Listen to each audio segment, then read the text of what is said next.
រាជាគង់អើយមួយអង្គានាឋានកៃឡាំង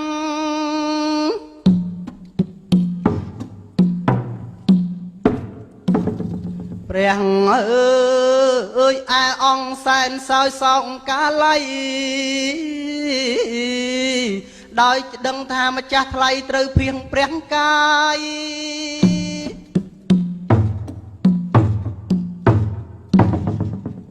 ថ្លែងពីព្រះនរាយរាជា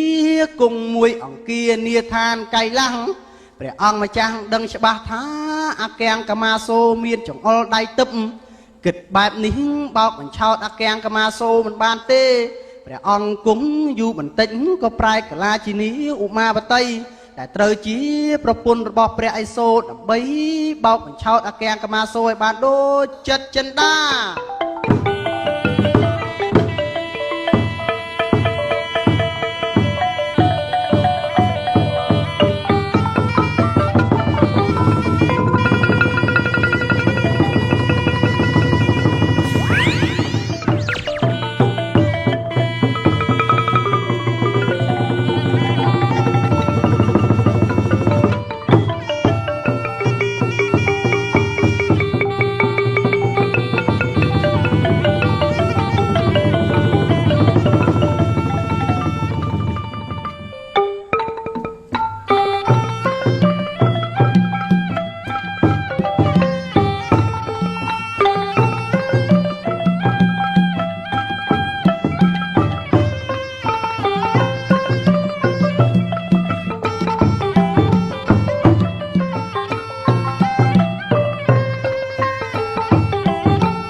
កាំងកមាសូកាលបើឃើញប្រពន្ធព្រះឥសូរមានរូបសម្ផស្សស្អាតណាស់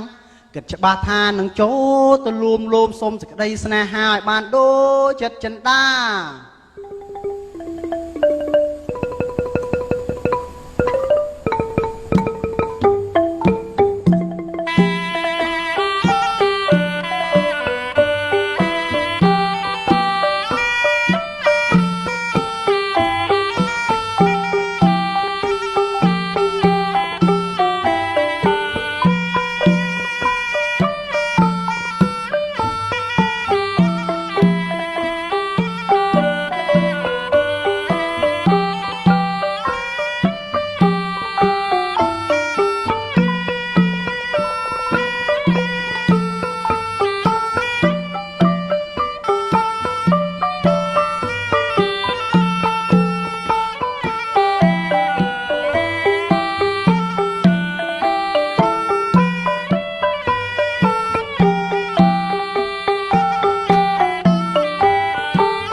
ណែអាកាំងកមាសូពេលនេះអង្គយើងមិនគិតយូរយើងយកព្រះខ័នសថ្លាប្រហាឯក្នុងពេលនេះតែម្ដងទេព្រះអង្គទូលព្រះបង្គំដឹងខ្លួនខុសហើយក្រាបទូលបើទូលព្រះបង្គំស្លាប់ពិតសូមឲ្យទូលព្រះបង្គំកើតជាមុខ4ដៃ